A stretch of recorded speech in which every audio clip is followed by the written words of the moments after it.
Marcos 4, versículos 35 ao 41. Só quem encontrou, diga amém. Amém. Bom demais. Leiamos a palavra de Deus. Naquele dia, sendo já tarde, disse-lhes Jesus: passemos para outra margem. E eles, despedindo a multidão, o levaram assim como estava, no barco, e outros barcos o seguiam. Ora, levantou-se grande temporal de vento, e as ondas se arremessavam contra o barco, de modo que o mesmo já estava a encher-se de água. E Jesus estava na popa, dormindo sobre o travesseiro.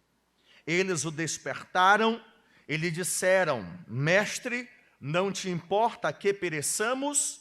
E ele, despertando, repreendeu o vento e disse ao mar: acalma-te, emudece.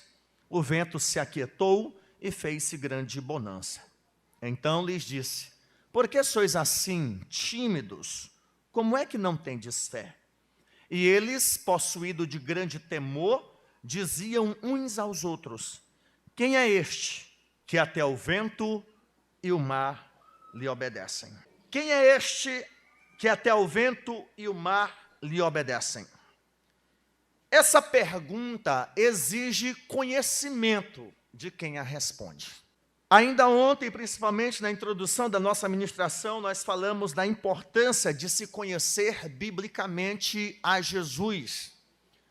Porque o conhecimento inadequado sobre aquilo que é base da nossa fé nos faz viver também de forma errada, de forma equivocada. E enfatizamos o propósito de Pedro, que ressalta constantemente na segunda carta o desejo de fazer lembrar os crentes, aguçar a sua memória, tornar nítida a lembrança daquilo que eles já ouviram. Porque, ao que parecem, aqueles crentes estavam esquecendo daquilo que um dia foi ensinado a eles.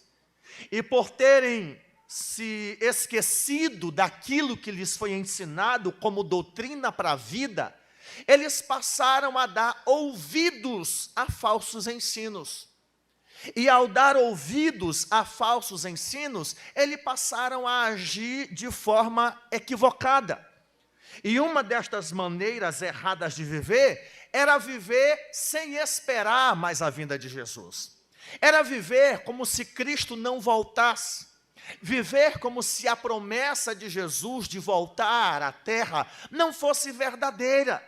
E uma vez que eles passaram a acreditar que a volta de Jesus não seria mais uma realidade, eles passaram a viver uma vida irresponsável, uma vida dissoluta, uma vida sem compromisso, ao ponto do Pedro informar que eles precisavam lembrar que Jesus voltaria e voltaria trazendo juízo sobre a terra.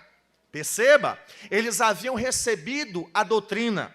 E parte da doutrina apostólica era: ele breve voltará. Aleluia. Paulo pregou aos crentes em Roma dizendo: estamos ainda mais próximo do que quando no princípio cremos. Revistamo-nos das armas da luz, porque breve vem o dia do Senhor. O apóstolo vai chegar a falar que nem todos morreriam. E ele, Paulo, fala não como se ele fosse morrer. Paulo esperava a volta de Jesus nos seus dias. Ele diz: nem todos dormiremos, mas transformados seremos. Ele ainda é mais enfático ao dizer: e nós, os que estivermos vivos, seremos transformados. Paulo não esperava morrer. Paulo não esperava a morte. Paulo não imaginava que a volta de Jesus iria tardar. Nem Paulo e nem os outros apóstolos imaginavam que a volta de Jesus se daria 100 anos, 200, 500, 1000 anos. Eles estão em Jerusalém, olhando para Jesus enquanto Jesus sobe aos céus. E num dado momento, Jesus desaparece entre as nuvens, varões angelicais surgem e dão recado para aqueles espectadores. Esse Jesus que vocês viram subir, vocês o verão voltar. Aquelas pessoas que ouviram as palavras destes anjos, eles viveram seus dias acreditando que Jesus voltaria enquanto eles ainda estivessem vivos. Mas aí você me pergunta, pastor, Jesus ainda não veio. Aqueles homens, aqueles anjos, estavam mentindo? Não. Porque Paulo vai dar a resposta, que aqueles que morreram serão os primeiros a desfrutar das glórias do arrebatamento. Em outras palavras, aquelas pessoas que viram Jesus subir para o céu, quando ele voltar, Paulo vai dizer na igreja de Tessalonicenses, que ele vai trazer consigo as almas dos que dormem. Pode não ter mais nem o pó dos ossos, pode não ter mais nem o lugar onde eles foram enterrados, mas quando Jesus Cristo voltar, ele vai trazer as almas dos que morreram, e com a palavra de ordem, não sei o que sobrou, vai dar um jeito de juntar um ao outro, e esses crentes vão ressuscitar. Eles vão ressuscitar. O apóstolo Pedro também vai falar da volta do Senhor. Todos os apóstolos vão falar da volta do Senhor como se fosse nos seus dias. O livro de Apocalipse, escrito lá depois do ano 90, depois de Cristo, encerra com uma célebre frase de Jesus através de João: eis que cedo venho, eu venho sem demora, e comigo o meu galardão para retribuir a cada um segundo as suas obras. Jesus não estava dando aquele recado para os que nasceriam depois, Jesus estava dando recado para aquela igreja, para aquele povo. Estejam atentos, estejam olhando, estejam perseverando. Quem é impuro, continue na prática da impureza, na prática da injustiça. Mas quem é santo, santifique-se mais. Mas os crentes dos tempos de Pedro, que esperavam nos seus dias a volta do Senhor, começaram a dar ouvidos para os falsos professores da EBD, para os falsos dirigentes, para os falsos pastores, que deduziram e chegaram à conclusão: Jesus não vai voltar mais. Não é possível que Jesus ainda volte, aconteceu tanta coisa. Atualmente, nos dias de Pedro, era o imperador Nero, demasiada perseguição. E muitas pessoas passaram a ensinar: ele não volta mais, a sua promessa é tardia. Os crentes começaram a dar ouvidos. E uma vez que eles deram ouvidos a este falso ensino, eles perderam o interesse de viver em santidade. Eles perderam o interesse de viver com responsabilidade para com Deus e para com o próximo. Se tornaram crentes irresponsáveis nos seus cumprimentos perante a lei de Deus, ao ponto do próprio apóstolo Pedro dizer: vocês não podem parar, vocês não podem viver no nanismo, no marasmo espiritual. Vocês precisam crescer na graça, vocês precisam crescer no conhecimento. Vocês não podem continuar tomando leite, vocês têm que comer uma comida mais robusta. É inclusive o apóstolo que vai dizer na sua primeira carta que aqueles crentes não estão necessitando ainda de uma comida mais robusta, mas de genuíno leite espiritual para garantir o sustento para a vida toda. O problema é que eles estavam esquecendo desse leite espiritual, que é para a criança, mas é necessário para toda a vida. Esses crentes, por deixarem de acreditar na doutrina da volta de Jesus, passaram a viver como se não houvesse amanhã. Passaram a viver como se não tivesse julgamento. Perceba, eu creio numa verdade, eu deixo de crer nesta verdade, e deixar de crer nesta verdade me leva a viver conforme eu creio. É exatamente eu acreditar que Jesus vai voltar, que eu sou despertado a viver em santidade, que eu sou obrigado a comprar e a pagar, a me relacionar como cristão, como filho de Deus, a viver nesta terra ansiando o dia em que nós seremos tirados dela para herdar o céu, a glória que Ele preparou para nós. O crente salvo na pessoa de Jesus Cristo, ele vive aqui, nasce aqui, cresce aqui, namora aqui, casa aqui, estuda aqui, se forma aqui, trabalha aqui, mas ele sabe que a qualquer momento a sua vida nesta terra será interrompida e uma nova vida começará na eternidade, porque assim o nosso Jesus prometeu. Então é necessário conhecer, porque somente o conhecimento saudável nos fará conhecer verdadeiramente a Jesus. Quando nós não conhecemos a Jesus, como diz as Escrituras, nós podemos tratá-lo como se ele fosse um Papai Noel. Eu preciso de um presente, então deixa eu fazer a média aqui, congregar direitinho. Jesus, o senhor anotou aí, eu dei meu dízimo esse mês. Quando eu não conheço verdadeiramente a Jesus, eu posso tratá-lo apenas como advogado. Ele é advogado, mas não é só advogado. Eu posso tratá-lo talvez como um conselheiro amoroso, vive, apronta, não respeita a confiança do cônjuge, aí na hora que a bomba explode, meu Jesusinho querido do meu coração.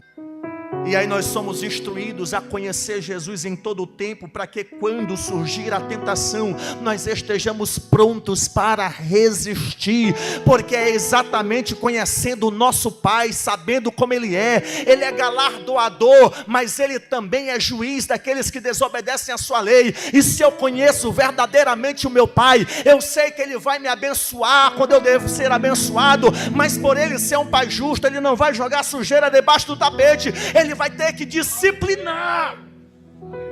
Mas o conhecimento de Cristo Jesus não deve me levar a adorá-lo por medo, porque há crentes que são crentes com medo de ir para o inferno e não com sede de ir para o céu. Tem crentes que estão na igreja não por prazer, mas porque é um jeito. Rapaz, é o único caminho para ir para o céu, então eu vou ficar aqui mesmo. Não é por prazer, não é por uma motivação bíblica verdadeira, não é por reconhecer a sua pecaminosidade, o seu estado decadente diante da lei de Deus, não é por entender que ele precisa da graça de Deus para poder herdar o céu e a terra. Ele está na igreja por outras razões, e não pela devida razão bíblica, de que é de reconhecer que somos miseráveis e precisamos de um Salvador.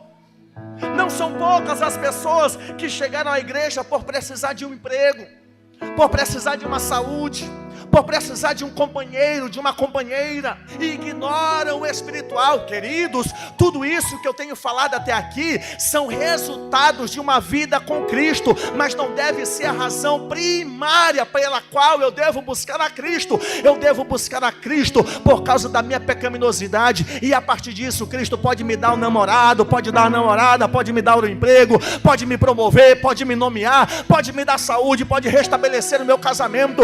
Em outras palavras, é o que Jesus disse: buscai em primeiro lugar o reino de Deus. O que vem depois é recompensa, é galardão, é dádiva. Se por alguma razão você estar aqui servindo a Jesus Cristo, que não seja por causa dos teus pecados, aceita Jesus como teu Salvador, como aquele que te livra da ira vindoura e passa a viver uma nova vida. E isto, irmãos, explica a razão pela qual nós temos muitos crentes trabalhosos na igreja. Quantos de nós nos contentamos pelo simples fato de estarmos na igreja? Nós nos contentamos por termos alguma participação na igreja de Cristo, mas a nossa vida, ela evidencia que nós ainda não nascemos de novo. São crentes que não melhoram, são crentes que não crescem. Eu não estou falando do débil na fé. O débil na fé é um crente que talvez nunca amadureça, mas ele é crente, ele é temente a Deus, mas é vulnerável a qualquer coisa que eles dão como informação. E a estes Paulo orienta: sede pacientes com os débeis na fé, com os fraquinhos na fé. Eles são crentes verdadeiros, são aqueles crentes que sempre precisam de ajuda. Eu estou falando daqueles que são Judas, que foram chamados por Jesus, receberam o poder de Jesus, a autoridade de Jesus, receberam o cargo de confiança de Jesus, andavam com Jesus, mas o seu coração estava em outros prazeres, estava no dinheiro, estava em outras motivações. Nós estamos falando de pessoas que estão com Jesus por causa do que Ele faz e não por causa do que Ele é, por causa do que Ele tem para dar e não por causa da eternidade. E isto é aspecto de conhecimento equivocado a respeito de Jesus. É interesse de Jesus salvar a tua família, mas se você só o serve para que Ele salve a tua família, você precisa conhecê-lo ainda mais como Ele é. E esse episódio da tempestade mostra a realidade de crentes chamados por Jesus, que conviviam com Jesus, mas que não conheciam a Jesus verdadeiramente. E eu não estou falando de qualquer crente, eu estou falando dos apóstolos de Jesus. de pessoas que depois da ressurreição e ascensão operaram milagres, fizeram maravilhas acontecer, porque aí sim já estavam conhecendo verdadeiramente a Jesus Cristo. Então, quando nós lemos esse texto, nós começamos a tirar algumas lições práticas para a nossa vida, a respeito da importância de eu não me contentar com o que eu sei a respeito do meu Deus. Eu devo crescer no conhecimento, eu devo prosseguir no conhecimento. É esse aprendizado que vai me fazer permanecer com Ele. É semelhante ao conhecimento do povo de Israel para com Deus. Esse povo que estava no Egito, nasceu no Egito, cresceu no Egito e nunca tinha saído do Egito. Afinal de contas, 400 anos, eles nasceram lá. Eles ouviram falar de Deus, mas ainda não tinham experimentado. Eles veem o Senhor agindo através das 10 pragas. Esse que é Deus. Mas a mentalidade deles, no antigo Egito, era a ideia de um Deus para cada coisa.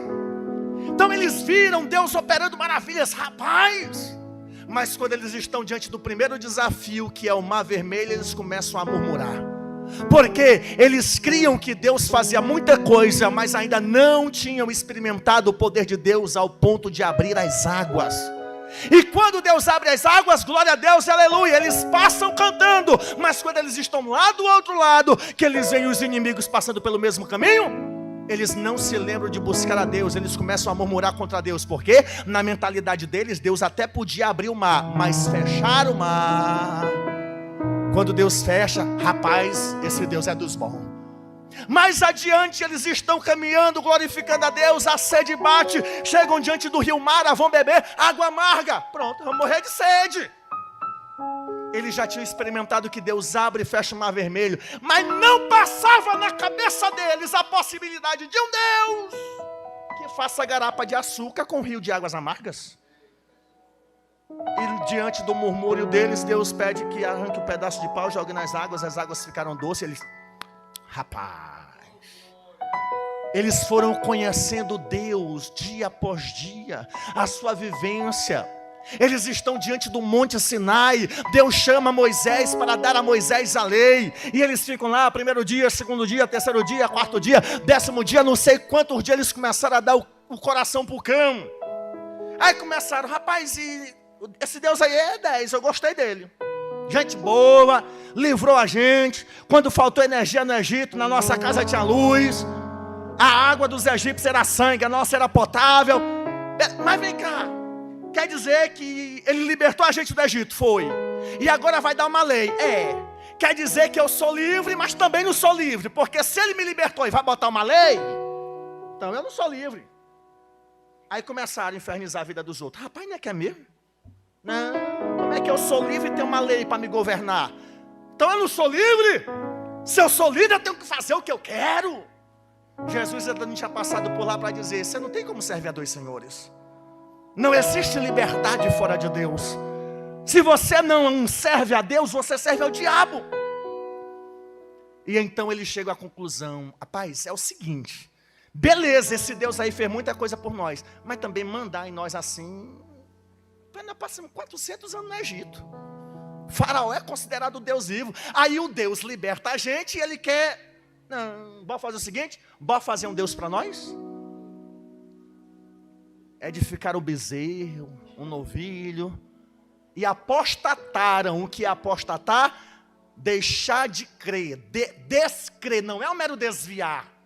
Tem desviado que chora na hora que ouve o hino 15. A apostasia é deixar de crer naquilo que um dia creu. Aí eles dizem assim, esse foi o Deus que nos tirou do Egito.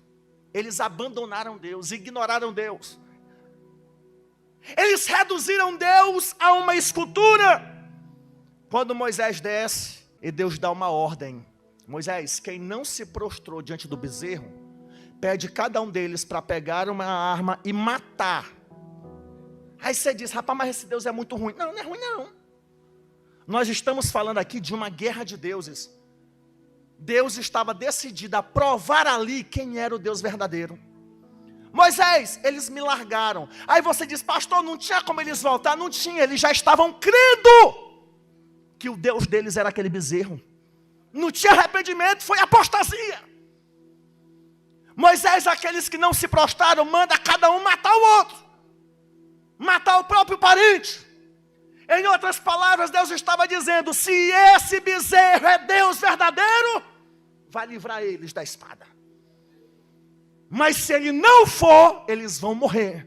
Deus estava ensinando o seu povo da forma mais dolorosa possível. Ora, se aquele bezerro era Deus verdadeiro, ele segura a peteca. A partir do momento que eles disseram, ele nos tirou do Egito, eles estão dizendo, foi esse Deus que fez todos os outros milagres. Em outras palavras, o Deus verdadeiro para eles não tinha feito absolutamente nada. E aqueles que não se prostraram diante do bezerro, apesar da dor e do lamento de terem tirado a vida dos seus parentes, eles reconheceram naquele dia que não há outro Deus, a não ser o Deus de Abraão, Isaque e Jacó. E somente com o tempo é que eles entendem que Deus não precisa da ajuda de ninguém. Mas até o povo aprender isso, eles apanharam muito. O mesmo episódio nós estamos diante do Novo Testamento. Eles acreditavam no homem Jesus, o profeta prometido, o libertador prometido. Conheceram Jesus como líder para poder destronar o Império Romano. E agora nós estamos vendo estes homens no mesmo barco com Jesus. E a semelhança da nossa vida, a aprovação não diz assim, ei, te prepare essa semana que na outra eu vou chegar para te arrebentar. Lembra do que eu falei ontem? Hoje nós estamos aqui, glória a Deus, aleluia. Amanhã a gente está dizendo, Jesus, me mata. Me tira daqui. As tempestades nunca dizem quando vêm. Ela chega assim sem dar recado.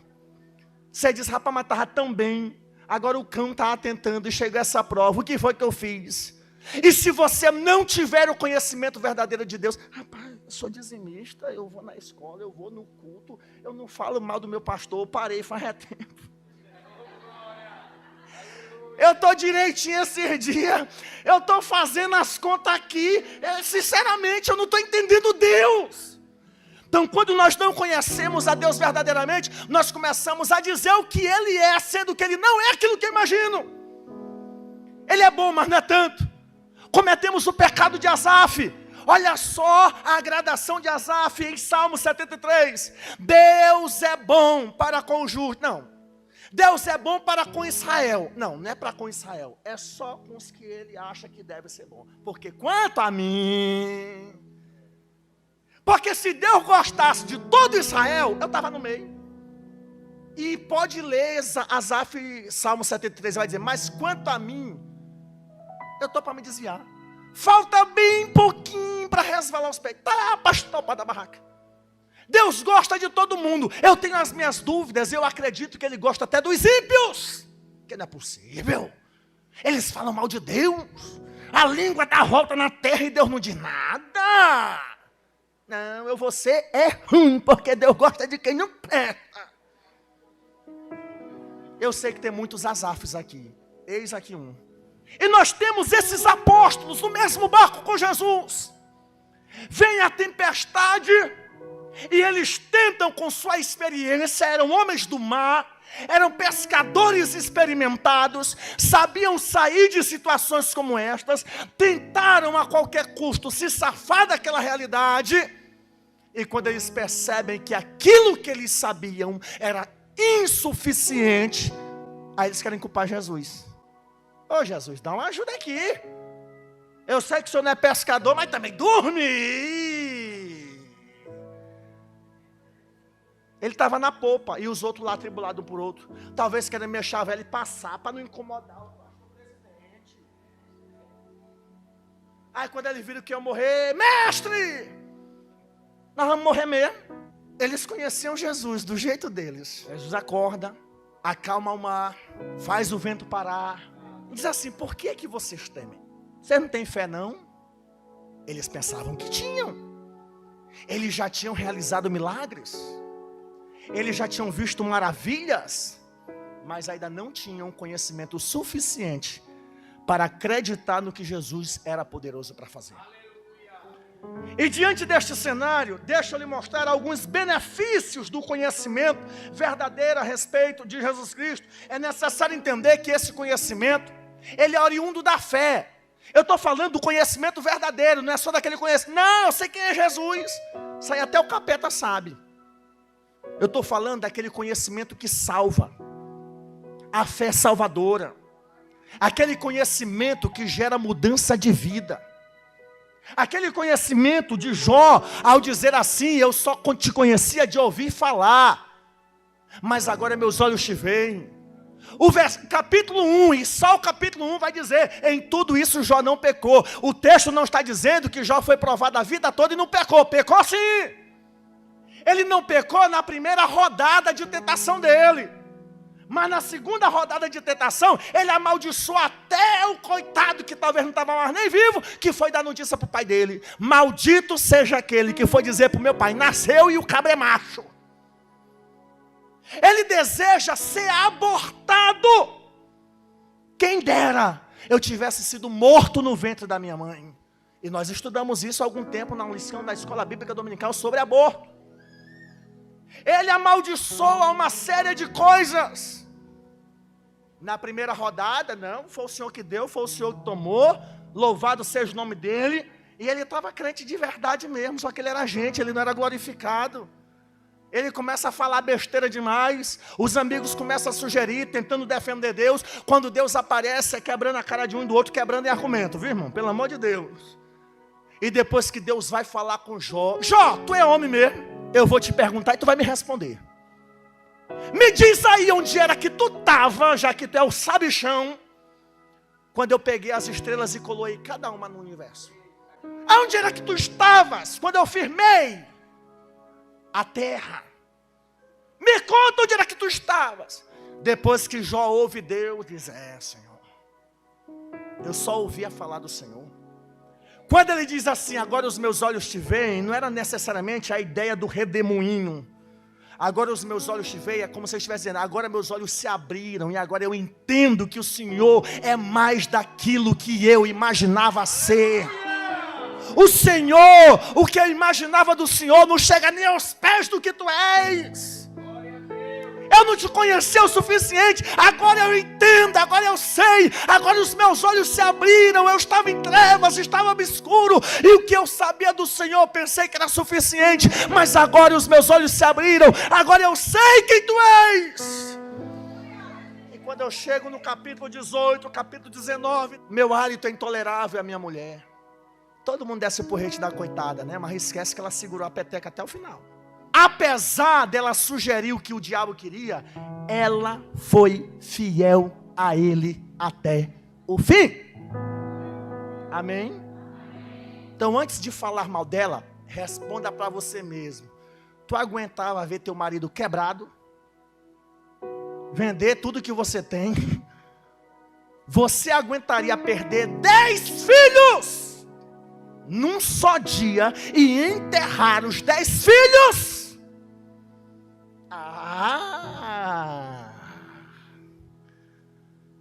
Bora voltar. E Jó começa a reclamar. Eu tento me levantar e as crianças zombam de mim. E aí ele vai falando. Os meus servos não me respeitam, os meus parentes se tornaram distantes. E então Asaf começa a dizer, quisera eu que fosse registrada em pedras as palavras que eu vou dizer aqui agora. Eu imagino Satanás dizendo, ei demoniada, é agora. Deus, prepara aí, eu não te disse que ele ia blasfemar, segura.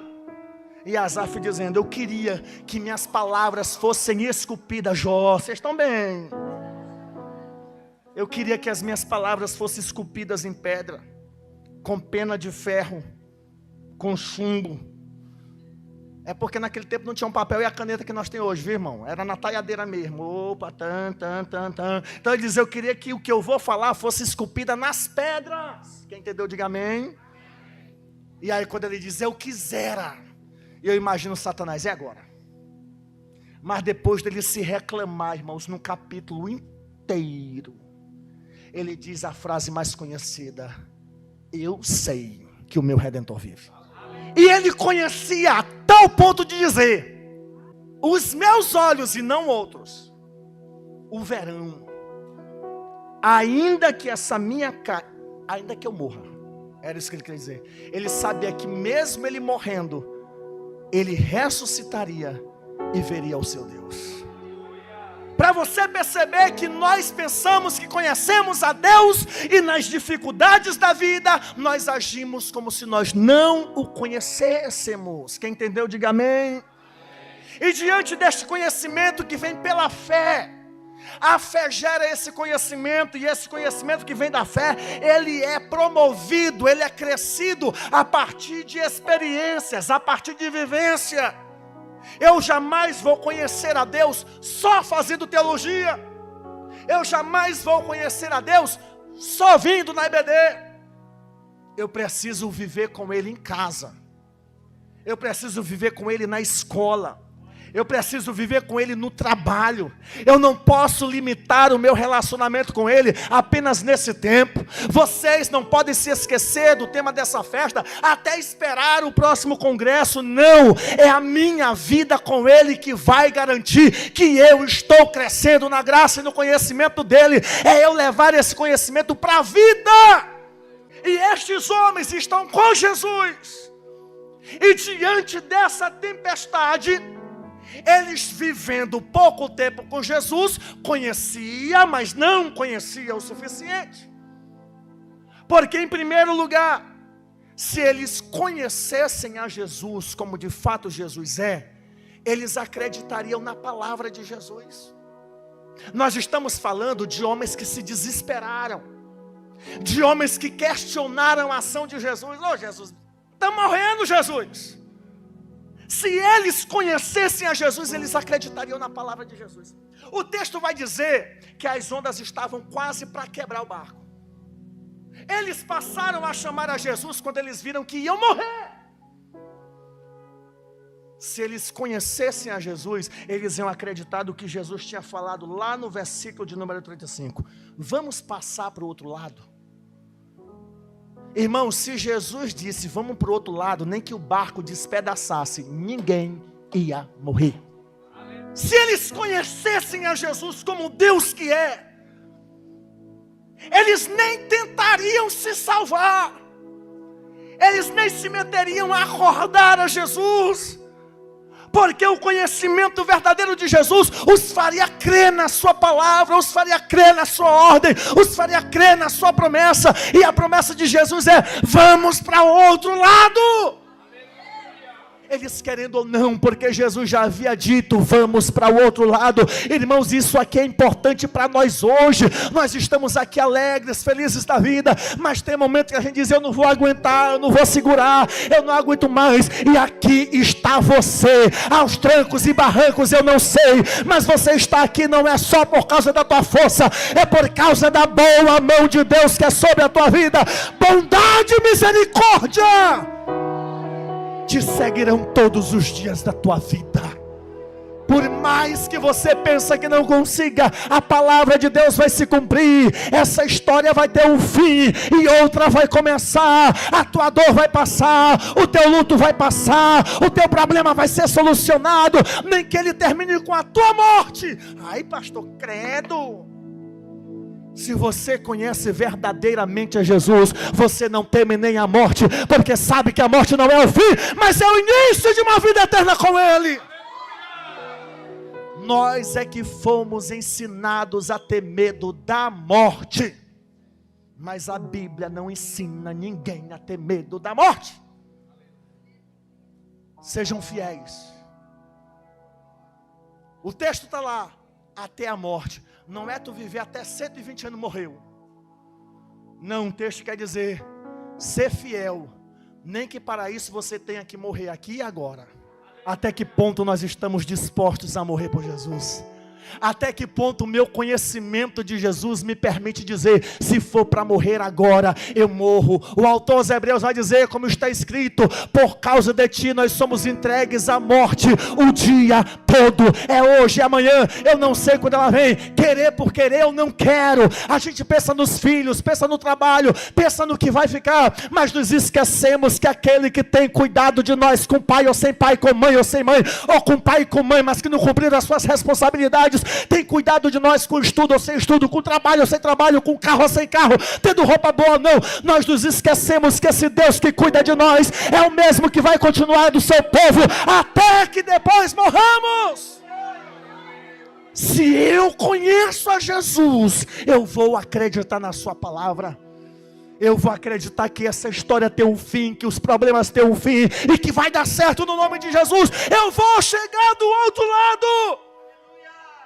Se eles conhecessem a Jesus verdadeiramente, eles passariam a acreditar na companhia de Jesus.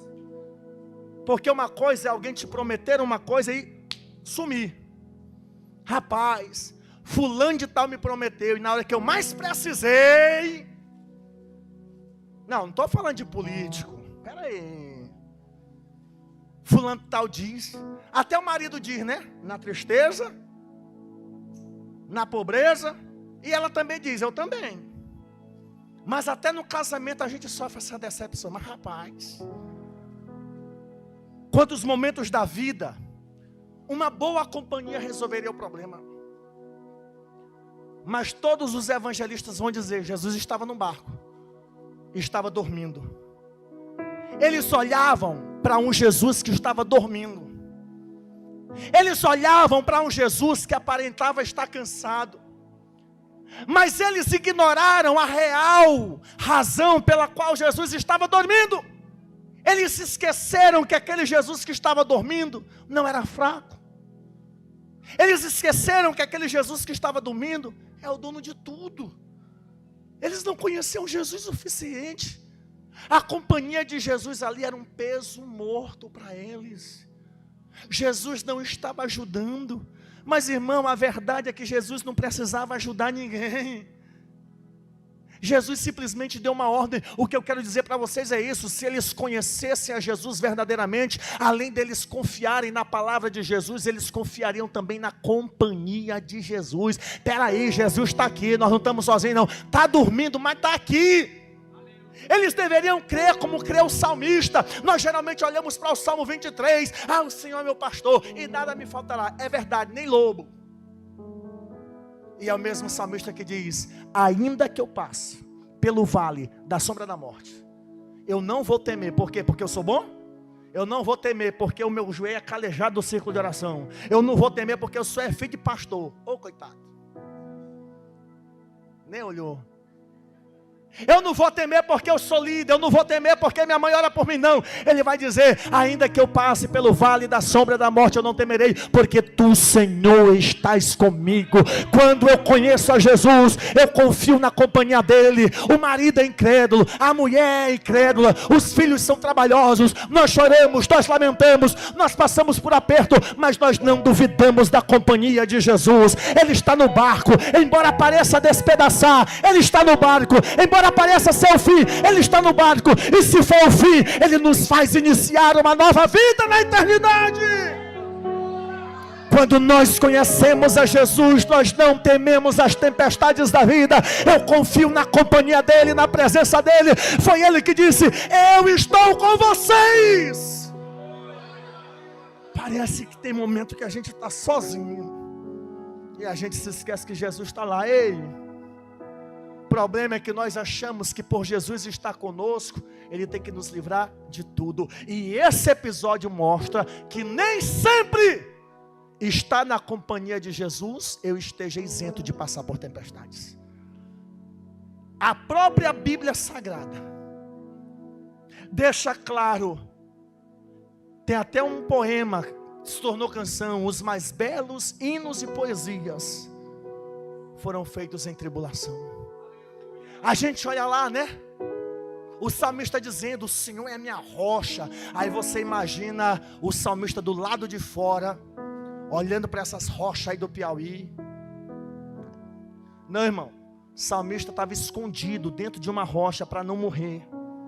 O salmista estava fugindo do rei Saul para não ser morto. E ele se esconde dentro de uma rocha, mas mesmo estando dentro dessa rocha, é como se estivesse dizendo: eu estou aqui, mas eu confio mesmo é no Senhor. Eu estou escondido aqui, mas se o Senhor não me guardar, eu vou morrer, eu vou ser achado.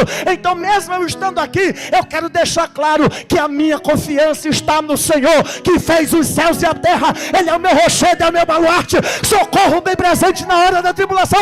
Por isso eu não temerei medo. Você quer ver como muitos crentes deixam de conhecer Jesus? Quando o salário atrasa, quando o aviso prévio chega, porque o refúgio dele é o salário. É bom quando a saúde se esvai. Nós temos medo de muita coisa, de deixar faltar dentro de casa, mas dificilmente nós tememos perder a companhia de Jesus na jornada. Nós estamos decididos a sacrificar o que for possível para mantermos a casa, para mantermos a vida, para mantermos o status, mas nós não estamos dispostos a sacrificar o que for necessário para não perdermos a companhia de Jesus, como a nossa mocidade cantou, para não perdermos a coroa. E nós só vamos manter essa coroa ao lado de Jesus, na companhia de Jesus. Quem conhece Jesus, confia na sua companhia. Por último, de que adianta você estar do lado de alguém, e esse alguém sabe que você está passando por prova e diz assim: é assim mesmo. De que adianta você estar na companhia de alguém e esse alguém, quando o marido não é o homem que devia ser, quando a esposa não é a mulher que devia ser, quando os pais acham que só dar comer é suficiente, mas não está, quando os filhos que deveriam trazer alegria e satisfação para os pais, debandam. De que adianta estar na companhia de alguém que não te socorre? De que adianta ter um parente rico e tu está na miséria? De que adianta ter alguém que seja teu amigo e tem uma forma de te ajudar, mas não te socorre? De que adianta também você às vezes ter a companhia de alguém que até deseja, mas não pode? Oh rapaz, se eu pudesse, será? Mas eles estavam agindo como se Jesus não pudesse fazer nada. Se eles realmente conhecessem a Jesus, além de confiar na palavra dele, na companhia dele, eles também deveriam confiar no poder de Jesus.